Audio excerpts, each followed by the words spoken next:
मित्रों नमस्कार। अभी जेन ज़ी की जो चर्चा है बड़े ज़ोरों पर चल रही है कि एक ऐसी पीढ़ी है जो सब कुछ कर सकती है, आग लगा सकती है, बदलाव कर सकती है और इसको बहुत तेज़ी के साथ प्रमोट भी किया जा रहा है अपराधियों के द्वारा।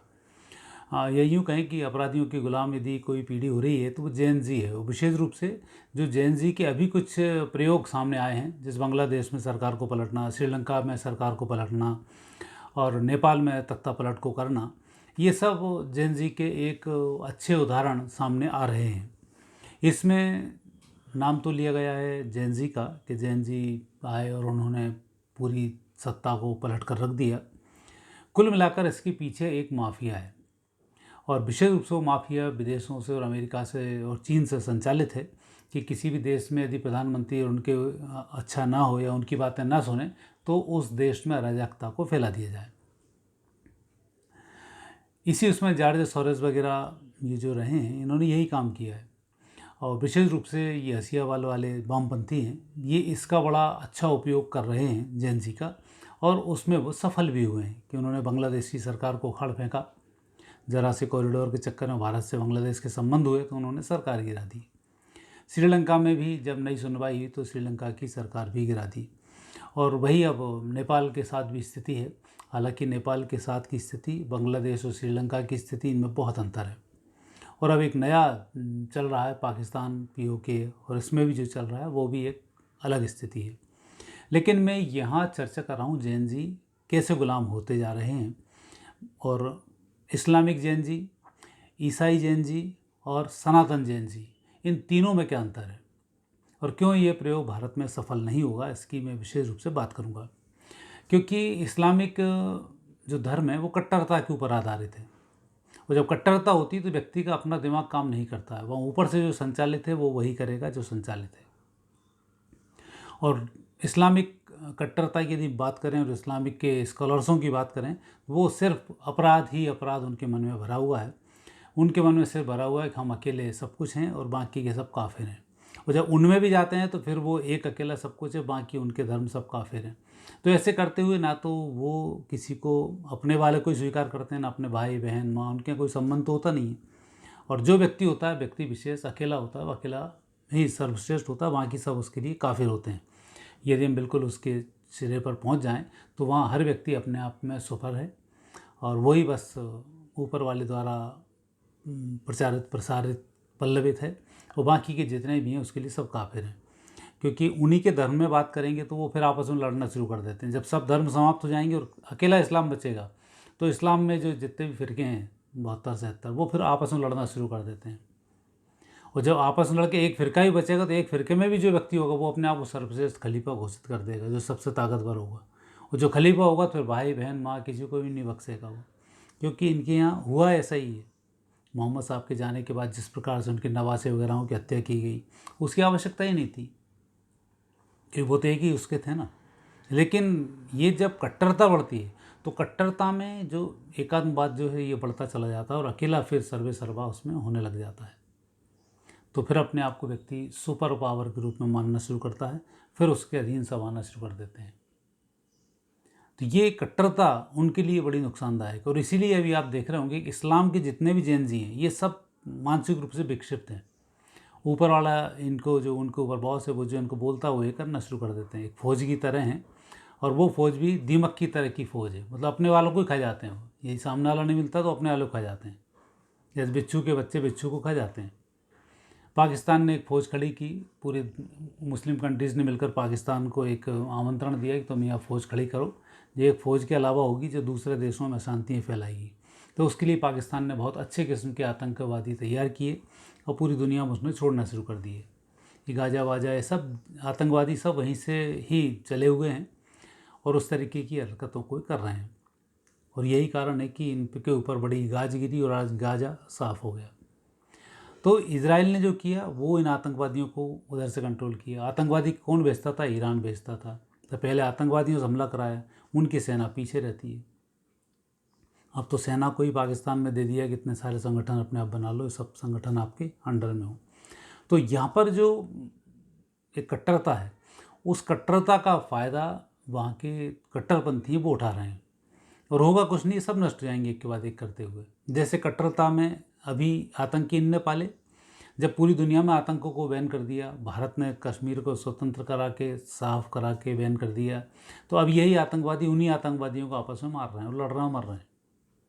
और यही कारण है पूरी दुनिया से जैसे जैसे आतंकवादियों को खदेड़ना, मारना, ठोकना शुरू किया, और सब वापस जब पाकिस्तान पहुँचे तो फितरत तो आतंक की है ना। देश कोई भी हो, जगह कोई भी हो, इंसान कोई भी हो, तो उन्हें तो खलीफा हैं अपने आप में सभी, तो फिर आपस में लड़ना शुरू कर देते हैं।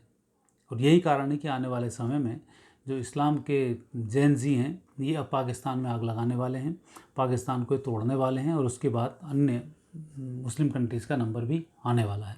तो ये कहानी तो है इस्लाम के जैन जियों की, जो कट्टरपंथ से पैदा हुआ है। अब दूसरे जैन जी हैं, ये ईसाई के जैन जी हैं। ईसाई के जो जैन जी हैं वो डिप्लोमेट्स हैं। इनके अंदर दो चीज़ सिखाई जाती है, या तो प्रेम से रहो और दूसरे व्यक्तियों को अपने अंडर में करना शुरू करो, या अपने आप को सर्वे सर्वा मानो, दूसरे व्यक्ति को आपका गुलाम मानो। ये उन जैन जियों का है। गुलाम कैसे मानो? सरकार आपको रहने को दे रही, खाने को दे रही, पीने को दे रही, आपको सब कुछ मिल रहा है। ये पूरी ईसाई कंट्रीज़ की स्थिति है। वो कई जगह भूखे मर रहे हैं, तो मरते ही जा रहे हैं वहाँ पर भी। तो जहाँ सरकार इनको दे रही, वहाँ ये समझते हैं दूसरे धर्म वाले इनके गुलाम हैं। तो ये उस गफलत में जी रहे हैं कि अभी हम राजा हैं और बाकी के हमारे गुलाम हैं।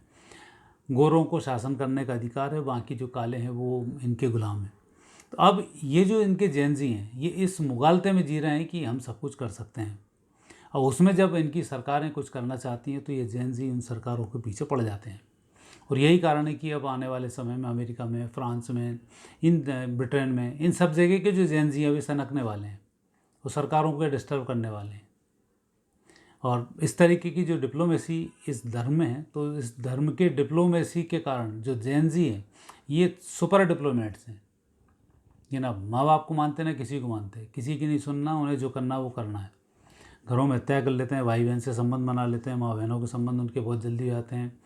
तो वहाँ इस चीज़ का कोई लेना देना नहीं है। वो अपने आप में एक ऐसा है कि मैं अकेला पैदा हुआ हूँ, अकेला सारे काम करूँगा, जो मेरे से सुनेगा सुनेगा। तो ये उन जैन जियों के मानसिकता बन चुकी है। और तीसरे जैन जी हैं सनातनी जैन जी। सनातनी जैन जी में तो थोड़ा सा ये कि सनातन धर्म के जो मूल सिद्धांत हैं, दया, करुणा, क्षमा, प्रेम, शांति, इनको लेकर जब चलते हैं तो ये जैन जी जो हैं ये थोड़े से रुके हुए हैं। जिनके माँ बापों में थोड़ा सा ईसाइयत भर गई है, कट्टरपंथ भर गया है, तो उनके बच्चे ज़रूर जैन जी शुद्ध हो रहे हैं, लेकिन वो जैन जी उतना कुछ नेगेटिव नहीं कर पाते, क्योंकि हमारे यहाँ के जैन जियों की सुटाई भी घर में अच्छी हो जाती है। ईसाइयों के जैन जियों की सुटाई करो तो तत्काल पुलिस बुला लेते हैं और माँ बाप को अंदर करा देते हैं। और कट्टरपंथियों में, मुस्लिमों में जैन जी की तो पिटाई विटाई करने कोई मतलब नहीं, खुद ही ठुकते पिटते बने रहते हैं। तो उनका एक अलग कैरेक्टर्स होता है। और जो विशेष जैन जी हैं, और ये जैन जी जो सनातनी हैं, इनके अंदर ये फास्ट ज़रूर हैं, रील्स भी देख रहे हैं, जो बाकी की सब चीज़ें भी ये देख रहे हैं, मीम्स भी रोज़ बना रहे हैं। तो ये जैन जी थोड़ा सा विकृत है। विकृत वहाँ है जहाँ माँ बाप ने इन पर ध्यान नहीं दिया, तो वो अपने एक नए काम में उलझ चुका है। वो फिर सुसाइड कर लेता है, या दूसरे व्यक्ति को प्रभावित कर लेता है, घर में चोरी कर लेता है, ड्रग्स का वो आदी हो जाता है। हालांकि ड्रग्स के आदी तो तीनों ही जैन जी हैं, शराब के आदी भी तीनों जैन जी हैं, अय्याशियों के आदी भी तीन जैन जी हैं, क्योंकि उन्हें ये कि हम आज हैं, आज जी लो बस। शादी वादी करने से उनका बहुत ज़्यादा कोई संबंध नहीं है, तत्काल संबंध बनाओ, आगे बढ़ो, फिर नई चीज़ें ढूंढना शुरू कर दो। तो वो एक जैन जियों का ये कॉमन है कि जिनके अंदर स्थिति है। लेकिन जिसके घर में दया, करुणा, क्षमा, शांति, ये प्रेम मूल रूप से संबंध है, उन जैन जियों की स्थिति अलग है, क्योंकि उन्हें मोबाइल मिला है जैन जियों को। इस मोबाइल के थ्रू वो फास्ट हैं, और फास्ट होने के साथ साथ उन्हें तत्काल जो भी कुछ चाहिए वो तत्काल नहीं मिलता तो बिगड़ना शुरू कर देते हैं, एक दूसरे से कंपटीशन की भावना रखते हैं। और रील्स देख देख के, मीम्स देख देख के उनके अंदर लग जाता है कि मैं कमज़ोर हूँ, सामने वाला व्यक्ति अच्छा है। तो वहाँ से वो थोड़े से नेगेटिव हो रहे हैं। लेकिन जब उनको योग, ध्यान, प्राणायाम कराया जाता है तो उस चीज़ को वो नियंत्रित कर लेते हैं, और अपनी जो ऊर्जा है उस ऊर्जा को जैन एक्स से मिलकर फिर आगे बढ़ना शुरू कर देते हैं, जैन वाई से मिलकर वो आगे बढ़ना शुरू कर देते हैं। तो अभी की जो जैन जी हैं, जो सनातन के जैन जी हैं, वो नियंत्रित हैं। इसलिए जो आग लगी नेपाल में, वो आग इंडिया में नहीं लग सकती। जो आग श्रीलंका में लगी वो यहाँ नहीं लग सकती, जो आग बांग्लादेश में लगी भारत में नहीं लग सकती, और जो आग पाकिस्तान में लग रही है वो तो भारत में सोच भी नहीं सकते। क्योंकि अब भारत के जो जेनजी हैं ये भड़काने में, बहकावे में नहीं आ सकते। सिर्फ यहाँ जो कट्टरपंथी ईसाई मान रहे हैं, जैसे अभी आई लव मोहम्मद का जो एक उन्होंने जिहाद चलाया हुआ है, ये बहुत ठीक नहीं है। वो इसकी आड़ में इस देश को असुरक्षित करना चाहते हैं। आने वाले समय में ये बहुत घातक भी भारत के लिए साबित होने वाला है यदि सरकारें नहीं चेती तो, क्योंकि यहाँ स्थिति विस्फोटक इस मामले में हो सकती है। लेकिन ये जो जेनजी हैं, इस्लाम की जेनजी, ये भारत का कुछ नहीं बिगाड़ सकते। कितनी भी चिल्ला चोट कर लें, कुछ भी कर लें, तो ये नियंत्रित हो जाएंगे। क्योंकि यहाँ का जो जेनजी है, विशेष रूप से हिंदू संप्रदाय, सनातन का जेनजी, उनका साथ कभी नहीं देगा। और ऐसे समय में आप सरकार के खिलाफ जा नहीं सकते। एक जेनजी हमारे यहाँ जो जेन एक्स पीढ़ी का व्यक्ति है, वो राहुल गांधी घूम रहा है, वो कोशिश करता है कि मोदी को युवा लोग मारेंगे, ये कि उसका स्टेटमेंट है। और मैं भारत के संविधान को वो भी नहीं मानता। वो भी उसने कुछ दिन पहले कुछ इस टाइप का एक स्टेटमेंट दिया उसने कि मुझे उससे कुछ लेना देना नहीं है। तो ये जेनजी जो है वो ईसाई और मुस्लिम का मिश्रण है। इनके पिता मुस्लिम हैं, माँ ईसाई है, काम हिंदुत्व का कर रहे हैं। तो ये वो वर्णशंकर हैं जो कुछ भी नहीं मानते। तो ये मानसिक रूप से रोगी हैं। तो ऐसे जो रोगी हैं, इनकी बातें भारत का जेनजी, सनातनी जेनजी सुनने वाला नहीं है, और इनकी बातें यहाँ होने वाली भी नहीं है। तो अभी जो परिस्थिति जिस तरीके की बनी हुई है, वो भारत के जेनजी इस मामले में बहुत बेहतर हैं। और यदि माता पिता इन जेनजियों को थोड़े से संस्कार देना शुरू कर दें, योग ध्यान प्राणायाम की तरफ मोड़ना शुरू कर दें, खान पान इनका थोड़ा सा स्वच्छ रखें, बाहर के बर्गर पिज्ज़ा से इनकी दूरी बनाए रखें, तो ये जेनजी देश दुनिया के बहुत काम आ सकते हैं। क्योंकि इनका दिमाग बहुत शार्प है, और शार्प दिमाग वाला व्यक्ति या तो मानसिक रोगी हो जाता है या सुपर निकल जाता है। उसके बाद दो ही ऑप्शन होते हैं। तो आपका जो बच्चा है या तो मानसिक रोगी निकलेगा या सुपर निकलेगा। और मानसिक रोगी ना हो, उसके लिए आप सनातन के मूल धर्म को अपनाकर धीमे धीमे उन्हें चलाना शुरू करें। ऐसा नहीं कि आज कान पकड़े और शंकर जी की पूजा कर लो, कान पकड़े और दुर्गा जी की पूजा कर लो। उन्हें कॉन्सेप्ट समझाना पड़ेगा, क्या होता है क्या नहीं होता। फिर उनको प्रयोग दिखाने पड़ेंगे, और जब वो प्रयोगों में सफल होंगे तब वो इस तरफ कन्वर्ट होंगे। तो थोड़ा सा उनको समझाने में टाइम लगता है, लेकिन वो पूर्ण रूप से समझ जाते हैं। और जेनजी एक समझ जाता है तो अपने 10 दोस्तों को आसानी से समझा लेता है। ये उनकी बहुत बड़ी विशेषता है। जेनजी एक दूसरे को समझाने में बहुत माहिर होते हैं। और वो एक ही यदि रील डालना शुरू कर देगा तो दूसरा जेनजी उसको कॉपी करने लग जाएगा। यार मेरा दोस्त आगे बढ़ रहा धर्म में, तो वो भी पीले कपड़े पहन के आ जाएगा। क्योंकि वो कंपटीशन की भावना ही उनमें इस मोबाइल ने भरी है। और इस जेनजी को बिगाड़ने के लिए ही ईसाइयों ने या विदेशियों ने बहुत बड़े काम किए हैं। नेट बनाना, नेट पर रील्स बनाना, ये चीज़, ये भारत को बिगाड़ने की, संस्कृति को बिगाड़ने की व्यवस्थाएं की। लेकिन चूँकि भारत के मूल्य इतने तगड़े हैं कि उनका प्रभाव उतना नहीं पड़ पाया, और वो जो नेगेटिव स्थिति उनके खुद के घर में ही घुस गई।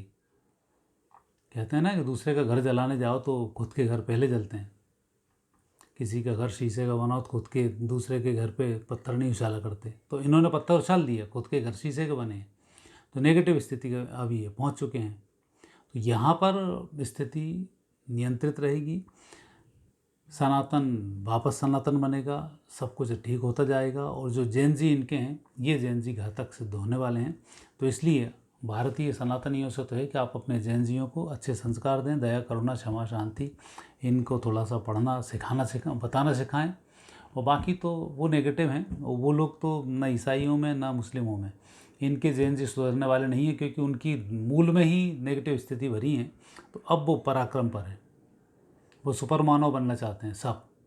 और यहाँ एक ऊपर वाले के थ्रू, या हम किसी चीज़ पे विश्वास करते हैं उसके थ्रू आगे बढ़ना चाहते हैं।